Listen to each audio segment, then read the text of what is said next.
Bonjour à tous, je m'appelle Julie, j'ai 41 ans passés. J'ai écrit des livres, donc 3 recueils de poésie et 2 recueils de nouvelles.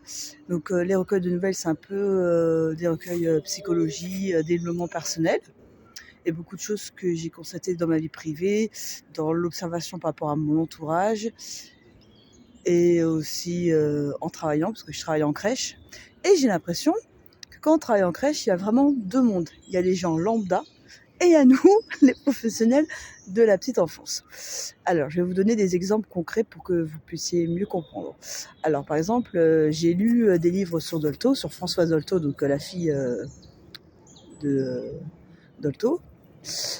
Et comment dire, il y avait un livre qui expliquait pas mal de choses sur les bêtises. Mais moi, ça m'a fait rire, parce que ce ne sont pas des bêtises, ce sont des accidents. Donc, ça peut être un enfant, il y a une nappe, il était à 4 pattes, la nappe, donc c'était sur une table basse. L'enfant, il a 4 pattes, et il tire la nappe, et genre, il y a un verre d'eau, ou une bougie, je crois que c'était une bougie peut-être, qui tombe. Donc c'est grave, surtout si y a la bougie que ça peut donner le feu, d'accord. Mais admettons si c'est un verre d'eau, bah non, c'est un accident, ce n'est pas une bêtise. Moi, si je vais tomber un verre, je le casse, c'est un accident. Et dès que c'est des enfants, ce sont des bêtises. Non, moi pas d'accord.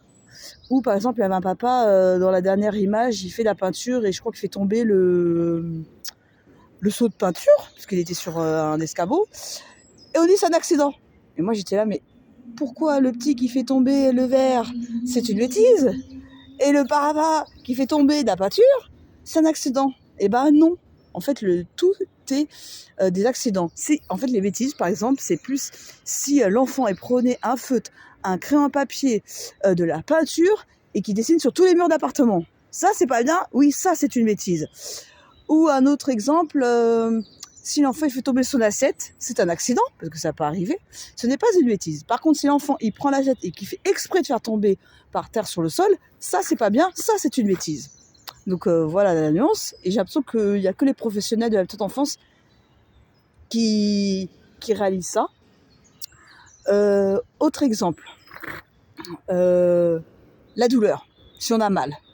En crèche, on a toujours tendance, ou même pas forcément qu'en crèche, mais souvent les professionnels, hein, donc c'est après à force de parler avec éducatrices de jeunes enfants, des psys, des machins, qu'on se rend compte de certaines choses.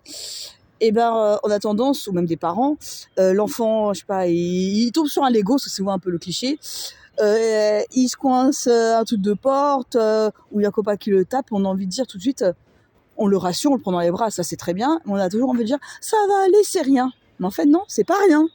Moi, je suis désolée, si je me cogne le genou comme hier, ça m'est arrivé, ah bah non, hein, j'étais en crèche, donc j'ai pas besoin de gros mots. Mais non, ça va pas aller. J'avais pas envie qu'une collègue elle vienne me voir en me disant oh ça va aller. Bah non, j'aurais envie de l'envoyer chier, ce qui est normal. Donc non, ce n'est pas genre ça va aller machin. Rassurer l'enfant, mais dire tout va bien, enfin tout va bien oui, mais genre oh c'est pas grave, ça va aller. Bah non en fait, ça va aller plus tard, mais tout de suite. Si ça arrive à 16h, à 16h01, il a encore besoin, entre guillemets, que ça n'aille pas. Un autre exemple. Quelqu'un qui t'embête physiquement, mais sans faire exprès, hein, ça peut être un accident. Une fois, par exemple, dans un chauffe-biberon, j'ai laissé l'eau, je l'ai mis dans le placard. Ma collègue allait prendre le chauffe-biberon, elle a eu de l'eau sur le visage, ça l'a brûlé. Donc l'eau était encore bien chaude. Bien sûr, j'ai pas fait exprès, donc ça reste un accident bêtise si on veut, dans les deux sens. Mais ma collègue, je ne suis pas allée la voir tout de suite pour me dire pardon. Et souvent, les parents, ils veulent tout de suite ou même certaines professionnelles, que l'autre enfant s'excuse. Mais en fait, ma collègue, j'ai patienté. Je suis allée la voir après.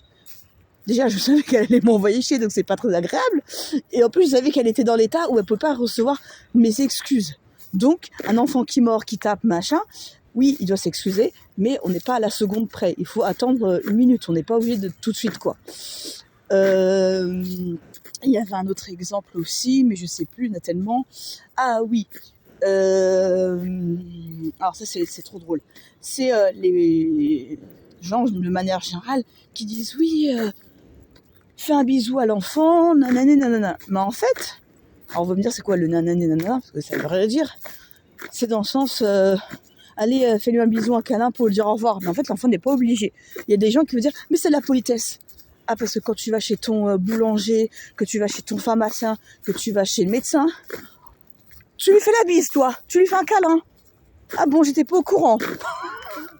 Donc non. Donc c'est pour ça que je dis qu'en fait, dans le domaine des petits-enfants, j'ai l'impression qu'il y a les gens lambda et qu'il y a nous. Et c'est pas une critique, c'est juste un constat.